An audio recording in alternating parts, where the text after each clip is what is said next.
Service 107, can you please use 7? I have you loud and clear as well. Our vents are secure, positive buoyancy and chain will check in with you later. Roger that. Talk to you later. Thank you. Bye now. All right, folks. So Don't touch that.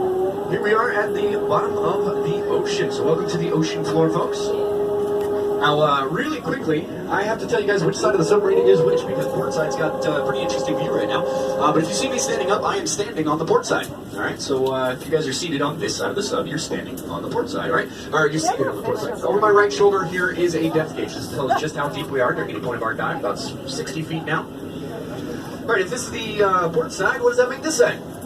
Starboard side, that's right. You guys are about a step ahead of me. I was going to say the other side. Right, for the other side over here, take a look at the back of the submarine. Over Josh's right shoulder there, you can find another depth gauge. Now, throughout our dive, guys, you guys are absolutely restricted to only using the depth gauge on your side. That's ridiculous. Don't believe that, guys. Come on. Depth gauge is just giving you a frame of reference. So if I tell you there is the Kraken on the starboard side, which side are you going to look at? That's right, guys. If I tell you there's a mermaid on port side, where are you going to look? That's right, guys. All right, so now that you have a frame of reference, we can continue on. Now, coming down here to the bottom of the ocean, we are operating on a 25-acre dive site, so there's a lot to see down here. Plus, we have over 680 different species of fish, which means I'm not going to be able to tell you about everything we see. There's a lot to see, and I don't have time to cover everything. If you do see something of interest and you guys want to know more about it, let us know. Josh in the back there is on a headset, so if you hear him talking, he's not crazy, he's not talking to himself, he is actually talking with my pilot and myself. So if you have any questions, just forward them through him and I will try and answer for everybody on board. Now, throughout the dive, look all over the place. Don't just look down, because most likely you're not going to be looking at the same thing your neighbor is. And sometimes bigger things like dolphins, they'd actually only be above us. So if we had a pod of dolphins around here, they'd only be above. You wouldn't see them if you're continuing to look down. So look all over the place, look in the cracks and crevices of the coral reef. But I want to draw your attention to something, because as soon as we get down here to the bottom of the ocean, in view, we have some things that are basically, well, without them, you and I wouldn't survive. You guys see those tiny little white specks floating by your viewports? Plankton, that's right. Without the plankton, you and I would have no air to breathe. Plankton provides about 70% of the oxygen on the world's atmosphere. So without the plankton, there'd be no air. A lot of people will tell you that trees provide the oxygen, which is slightly true, but they only provide about 20 to 25% of our oxygen. They are more important in the sense that they pull carbon dioxide out of our atmosphere rather than providing the oxygen. So plankton is a very wide variety. Plankton's kind of the umbrella term that a lot of different things fall under. So if it's animal life, it's called zooplankton. If it's plant life, it's called phytoplankton. But plankton can also be things like eggshells, different bits of meat that have fallen off the teeth of predators, and different bits of algae that have fallen off the teeth of herbivores. So anything so small that it can't actually self-propel. All right, looks like in view on both sides, we've got ourselves a couple of schools of fish. So it looks like starboard side, you guys actually have a mixed school. You've got Ta'ape and the Awama. The port side, you guys have the Awama. So I'll talk about the Awama. Those are the ones that are kind of slender with a silver body and a forked yellow tail. The other ones, the blue-striped goatfish, blue-striped snapper, or the Ta'ape, those have the more triangular yellow-shaped tail. So guys, take a look at the school of Awama. Do you guys see they have that one fish all the way out front? It is right. It's a leader. Yeah. So that fish leads the school of Awama. He changes every 4 years. Do you guys know what they call the leader of the Awama? Barack Awama. All right, guys. It looks like I'm dealing with a tough crowd here. Bad news for you guys. Jokes are only going to get worse from here. We are under a loop out to the back of the school, and another fish will take his place. Now, when the Awama grow up, now, if you and I as humans were to ingest that neurotoxin, it'll actually cause vivid hallucinations and nightmares. So it's quite a popular fish in the 1960s and 70s. So I'm told anyways. But the reason they chose the name Veke for the adult version of that fish, the Veke Ula, is because Veke means opening or clearing. Now the Hawaiians actually use the Hawaiian culture as peyote is to Native American culture, or even that mushrooms were to the Scandinavian culture. So a very ceremonial species of fish. Now, the other species you saw out there, the ta'ape, the blue-striped snapper, they're also a very prolific fish all over our reef system. We've got some more on the starboard side there, also mixed in with the awama as well. Ta'ape are not from here, and their name gives that away. The reason I say that is because there's no letter T in the Hawaiian alphabet, so the ta'ape actually come from Tahiti. Now, they were brought to the Hawaiian Islands on purpose. They were brought in 1959, and they were actually intended to be a food source for the growing populations of Hawaii. But the scientists who brought them here didn't really do their research very well. Because Hawaii is not a tropical climate, it's actually too cold here in Hawaii to be considered tropical. Those fish don't grow nearly as large. So yeah, we're actually a subtropical climate. If you guys were sold on Hawaii as a tropical getaway, you were lied to. Those ta'ape over by Tahiti will grow to be about 4 to 5 pounds on average. But here in Hawaii, well, they don't look to be 5 pounds, do they? Not really. The largest one we've ever caught on record is only 1.2 pounds. So around here, the local fishermen came up with saying it takes 2 to make a taco. Now, the other issue with that fish is because it doesn't get to grow as large as it has been kind of evolutionarily specified to be, its meat doesn't fully develop, and that means that after being exposed to the air on the surface, it'll start to decompose rather rapidly. So if you catch it, clean it. You can't store it. You have to eat it real quick. So after about an hour, it's like a warm fish-flavored milkshake. Not exactly very appetizing, but a lot of people like to call that ta'apeoka. Oh, yeah. Those ones aren't mine. That's actually what they're calling this thing. Now, how many of you guys are like me and you have seen the animated film Finding Nemo way too many times? Alright, we don't have Nemo, so don't try Finding Nemo, and we don't have Dory, so don't try Finding Dory. Now, I didn't want to just tell you guys about those movies, just to tell you we don't have those fish. We do actually have some of the fish from those films. So you guys remember the Dentist's Aquarium, where Nemo got stuck? Remember that yellow fish obsessed with the bubbles coming out of the treasure chest? Well, the yellow tang, here in Hawaii, we know it as a lauipala. Lauipala, swimming leaf. Now, you can only find it here in Hawaii. Nowhere else in the world will you find those yellow tang in their natural habitat. It is an endemic species, so only here in Hawaii. And if you've ever heard of Kona being called the Golden Coast, we got that name because of the yellow tang. There used to be so many of them in our water that as the waves were crashing on shore, they would pick up these massive numbers of yellow tang, and the waves themselves would look golden in color. But in the year 2000, they became the world's most popular saltwater aquarium fish. They were pretty popular in the beginning, but we found out they're a very resilient fish. They will pretty much spawn in captivity, and they live to be about 30 years old. So in the year 2000, the aquarium fishermen started collecting them and took about 400,000 of them off the reef alone every month. Yeah, all right, so you guys have a pretty big school of those ta'ape on starboard side. And yep, they're underneath the port side as well. Now, looks like our pilot's done a really good job at splitting this school up, but judging by the size of this school, it is definitely a public school. Oh yeah, I know. Smaller ones were definitely private schools, guys, and any school you find on the edge of the reef, that's going to be a charter school. Yeah, the fish by themselves, those are definitely homeschooled. You'll never find a university down here. Why? Oh, no, you can't find universities down here? All right, guys.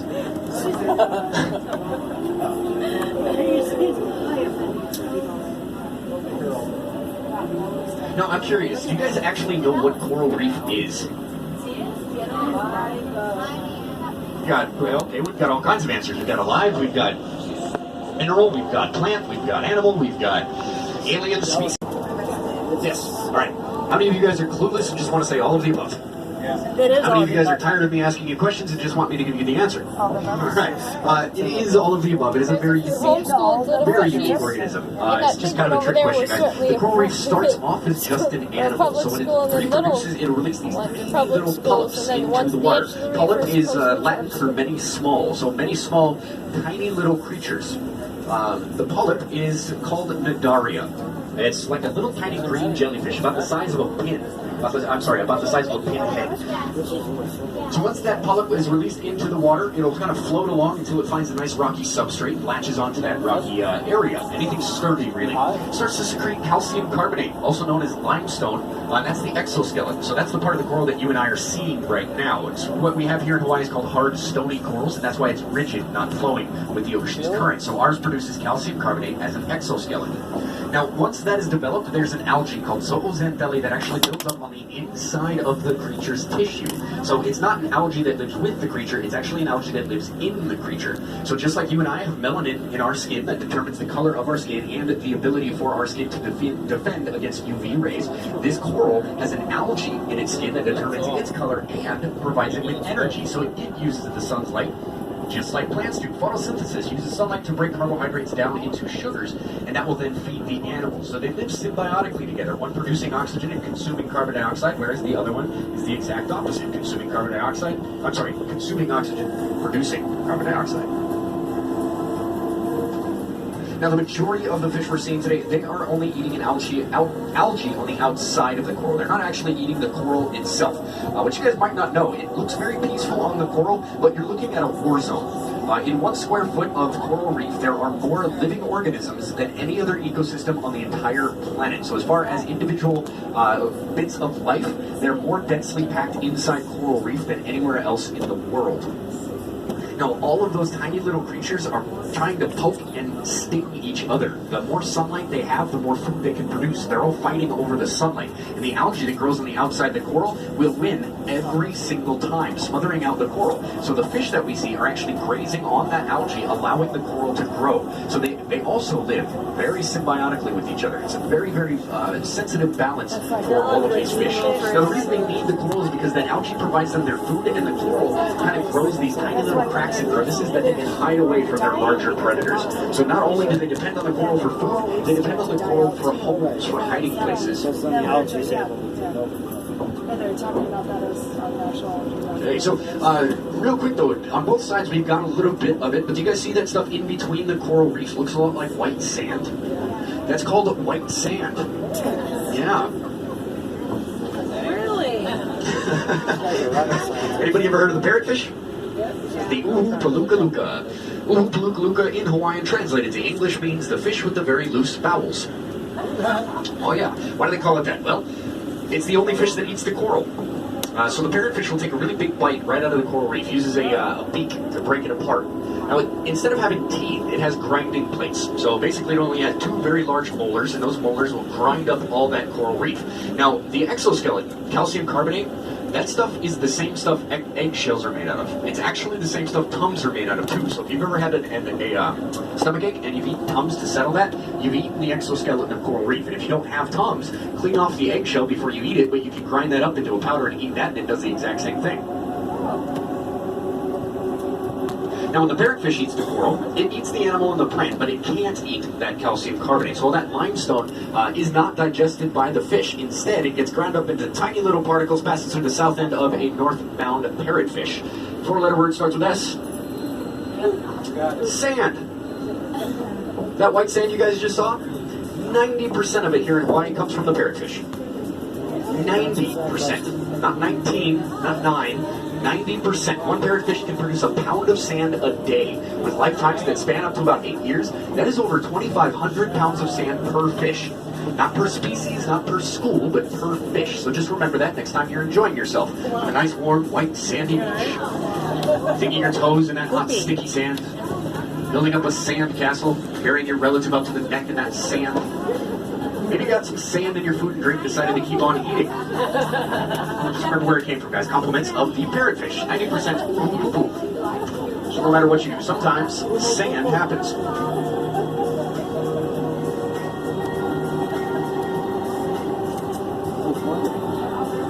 I personally like to lay in the 10% of sand that does not come from the parrotfish. Hey, there you go. Portside, you guys have in view the world's largest cheese grater. No, it's not actually. It's a soundboard. So there used to be a dinner cruise around here called the Tamaray. It was a pretty popular one for a while, but ran into some business troubles, and they're no longer around. The Tamaray, the DJ on board, actually got into a little scuffle with the owner, and in that scuffle, the soundboard got flipped off the boat. So it's been down here ever since. Yep. That's what we like to call the Firestone Flounders, also known as the Bridgestone Barracuda.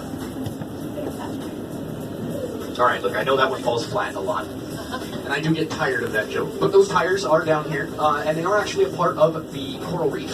So a lot of people ask me about the tires. tires are pretty well known to be a pollutant. Rubber doesn't really compose very fast. It takes thousands of years for it to degrade down to.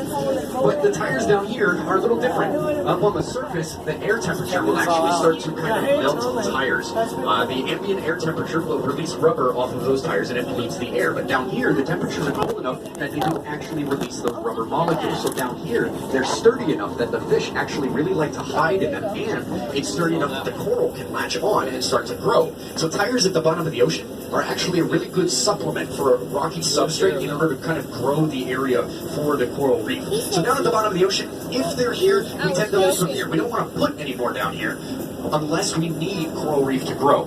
But if we do that, we usually will use something like a metal or some sort of concrete, some sort of more sturdy structure like silicone, like the basalt, the lava rock. I know. You see all the sea urchins? Most of the time it's an accident. So if you guys were paying attention to the pier, you'll see half of it where we parked, it's got giant tires on it, and that's bumpers. If you look at our boat, we've got bumpers on both sides. Now, our bumpers, they can run us about $500 a piece. We could just go to a junkyard and grab a tire, and they're pretty much begging us to take them off the junkyards. But we have kind of a special deal with the Coast Guard. We can't use tires. So if you look at tugboats or smaller boats that are dealing with the large boats, they'll usually use tires because the tires fall off a lot and they're bouncing around all the time. They get damaged a lot. So what are you going to do? You're going to go grab a tire out of a junkyard, save a bunch of money, or are you going to spend $500 a bumper and lose it all the time? So, yeah. Yeah, it is kind of regulated, but only special operations. And since we're a submersible company, we have to follow a lot of more strict regulations than other companies do. All right, so it looks like we're coming up on our first shipwreck, and it looks like it's going to be on the port side first. So those of you guys on the starboard side, try not to smother your neighbors too much. We will turn our submarine around and give you guys a view afterwards. The only reason we decided to show the port side first is because we like you guys better. No, of course not, guys. It's the current. So if the current is running from north to south, we have to go on the other side. If it's going from south to north, we have to be on this side. So if we want the water to push us any direction, we want it to push us away from the shipwreck rather than onto it. Anybody know what the word Kailua means? Kailua means two currents. So two currents. This city is exactly where the currents that wrap around the island meet. This little bay, it's been carved out by the currents hitting this spot on the island for a very long time. That's kind of why we have a little divot for this bay that we operate out of. Literally almost right over this shipwreck is where these currents meet. So every day we have to judge where the current is going, whether or not it's going north or south. But this shipwreck here, this is a 1940s Higgins-style landing craft. This is what they used to storm the beaches of Normandy on D-Day in World War II. Now, this one was supposed to be a shark cage diving operation. The owner purchased it at a military surplus auction, and when he bought it, he kind of retrofitted it out. Put that crane there that you see to lift the cage in and out of the water so that divers can swim safely with sharks. Now, shark cage diving operations in Hawaii are basically the same thing as building something on top of a Native American burial ground back on the mainland. It is extremely taboo here in Hawaii, and if you try and do it, your entire operation is going to be sabotaged. The reason for that is because sharks are sacred creatures here in Hawaii. There's something called the Aumakua in Hawaii, shrine to your ancestors, or it's your belief that your ancestor comes back to you to guide you through life. You have friends come over, and everything they're doing is mostly okay, but they keep getting in the way of you and your ancestors. You probably wouldn't like it either. Now, they obviously don't know what they're doing, but you're still pretty offended by it. So, basically, that's what happens to shark cage diving operations. Sabotage because of the volcano Hualalai. He assumed that it was going to be okay. He assumed it was strong enough to withstand the storm. But what he didn't account for was a group of men swimming out to this boat and drilling a hole in the bottom of it. Or a few holes, I should say. So came down over the period of about 24 hours. The bilge pump was working hard to pull all the water out of the boat. But of course, with holes in it, it wasn't going to do anything. The batteries drained, the bilge pump turned off, and very quickly sank to the bottom of the ocean. Now, when the insurance company came out, they did an investigation, and they couldn't find a hole. So they said it was negligence. Now, with boats, in order for an insurance company to pay out, you have to have a captain on board, and you have to prove that you did everything possible, or everything you could, to try and avoid it from sinking. Now, he didn't have a captain on board, and he left it on its mooring and over. Now we're going to turn ourselves around. Imagine how long all of this coral has taken to grow. So basically, okay, so I'm about 26, right? I would be about 5 inches tall if I grew.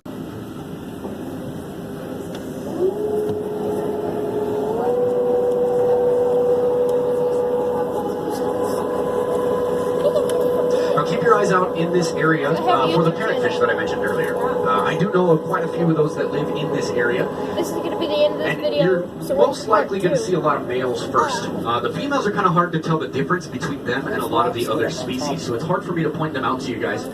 But the males are very easy because they've got different coloring to them. Like with fish and things like birds, was avian a species, shark, and aquatic species, usually the cage male boat is the was pretty sank one, because the of one with all the sabotage. colors to attract the females. Now in primates like you and I, and chimpanzees, That's a gorillas, rope stuff like that that, leads it's up the to female something that is that's the floating. attractive one to attract the males. With parrotfish, anytime you see a male, there's going to be a group of females somewhere nearby. That male is the leader of the group, so he's in charge of his females. He uses them to reproduce. He also